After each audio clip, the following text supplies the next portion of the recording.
차갑게 빛나는 뉴욕 맨해튼의 마천루 사이로 새벽 5시의 어둠이 아직 걷히지 않았습니다. 그 어둠 속에서 수백 명의 경제 분석가들이 이미 화면 앞에 앉아 오늘도 보고서를 쓰고 있습니다. 형형색색의 차트와 그래프가 어둠을 가르며 그들의 얼굴 위로 푸른 빛을 쏟아내고 있습니다. 그런데 이상한 점이 하나 있습니다. 이 사람들이 쓰는 보고서의 결론은 거의 언제나 똑같습니다. 사세요, 지금이 기회입니다. 앞으로 오를 겁니다. 바로 이 말입니다. 2020년부터 2024년까지 5년간 발표된 분석 보고서의 투자 의견을 전수조사한 결과가 있습니다. 매수와 적극 매수 의견이 차지하는 비중이 무려 93.1%였습니다. 반대로 매도 의견은 0.1%에 불과했습니다. 10개 중 9개가 넘는 보고서가 사라고 말하고 있고 팔라고 말하는 보고서는 1000개 중 1개꼴인 셈입니다. 여러분은 이 숫자를 보고 어떤 생각이 드십니까? 정말로 세상의 거의 모든 기업이 투자할 만한 가치가 있어서 그런 것일까요?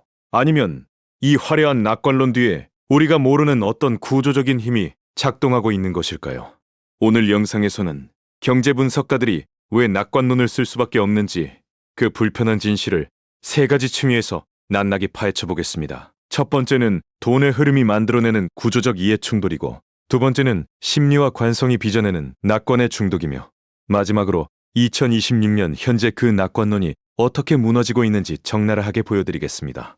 이 이야기의 끝에 도달하면 여러분이 앞으로 분석 보고서를 바라보는 눈이 완전히 달라질 것입니다. 화면 앞에 편하게 앉으시고 지금부터 그 이야기를 시작합니다. 자, 그러면 가장 핵심적인 질문부터 던져야 합니다. 분석가들은 도대체 왜 매수 의견만 쓰는 것일까요? 가장 중요한 원인으로 지목되는 것은 바로 이해 충돌입니다. 경제 분석가는 증권사의 직원입니다. 증권사는 돈을 벌어야 하는 기업이고, 분석가의 보고서는 그 돈벌이의 도구로 작동합니다. 증권사의 수익은 크게 두 가지에서 나옵니다. 하나는 기업 공개나 채권 발행 같은 투자은행 업무이고, 다른 하나는 기관 투자자들의 주식 매매를 중개해주는 중개 업무입니다. 투자은행 업무의 고객인 상장 기업에 대해 부정적인 의견을 내면 어떻게 될까요? 그 기업은 다음번 기업 공개나 자금 조달 때 그 증권사를 쓰지 않을 겁니다. 수십억 원짜리 거래가 보고서 한 장 때문에 날아가는 것입니다. 중개 업무의 고객인 기관 투자자가 보유한 주식에 대해 팔라고 쓰면 그 기관은 불쾌해하고 거래를 끊을 수 있습니다. 실제로 자본시장연구원의 분석 결과를 보면 증권사의 중개 업무 수익성이 높아질수록 매수 의견이 나올 확률이 올라가는 것이 통계적으로 확인됩니다. 이 말은 곧 분석가의 판단이 순수한 분석이 아니라 회사의 장사에 영향을 받고 있다는 뜻입니다. 대한민국에서는 이 구조가 특히 극단적입니다. 분석가에 대한 보상은 대부분 기관 투자자, 중개 업무를 담당하는 부서에서 나옵니다.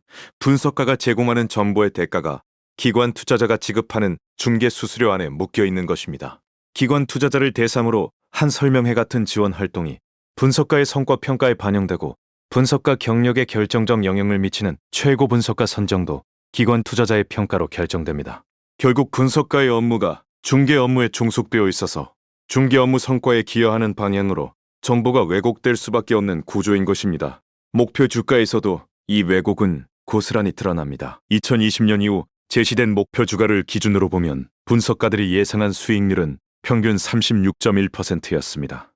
그런데 실제로 실현된 수익률은 고작 11.5%에 그쳤습니다. 예측 오차가 24.5%라 됩니다. 특이했던 2020년을 빼면 실현 수익률은 마이너스 2.9%로 떨어지고 예측 오차는 39.7%까지 치솟습니다. 쉽게 말해 분석가들이 36% 오른다고 했는데 실제로는 3% 가까이 빠진 것입니다. 이것은 단순한 실수가 아니라 구조적으로 만들어진 낙관의 거짓말입니다. 여기에 또 하나의 요인이 숨어 있습니다. 분석가 한 명이 담당하는 기업의 수가 많아질수록 낙관적 편향이 더 심해진다는 사실입니다. 부정적인 의견을 내려면 더 정밀한 분석과 명확한 근거가 필요한데 업무량이 과도하면 그런 수고를 들이기 어렵습니다. 차라리 긍정적으로 쓰는 편이 안전하고 빠릅니다. 분석가 수가 지난 10년간 약 600명에서 400여 명으로 줄어든 상황에서 남은 분석가들의 업무 부담은 더욱 커졌고, 이 문제는 갈수록 심각해지고 있습니다. 자, 그렇다면 이런 의문이 생길 수 있습니다. 비관론자가 맞는 경우가 거의 없었으니까 낙관론이 합리적인 선택 아니냐는 것입니다.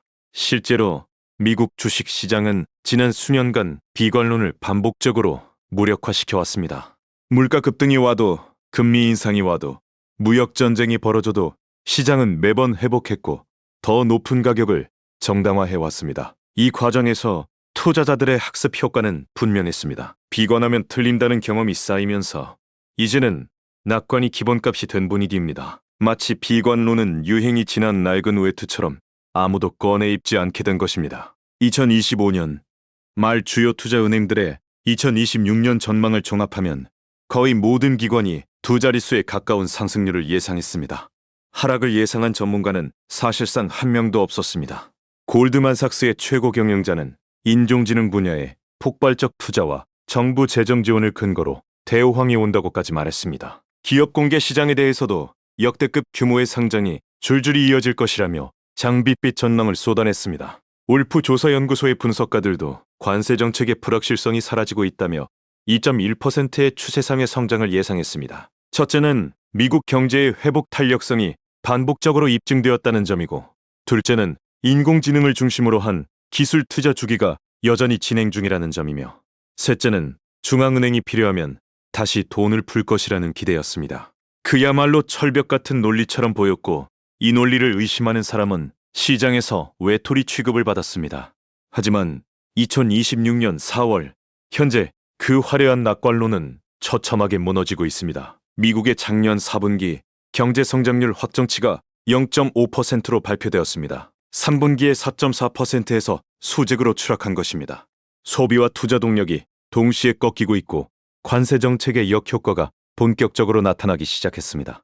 거기에 중동 지역의 지정학적 위기로 유가가 폭등하면서 성장은 멈추고 물가만 오르는 공포의 조합이 현실이 되고 있습니다. 무디스는 향후 12일 안에 경기 침체가 올 확률을 48.6%까지 끌어올렸습니다.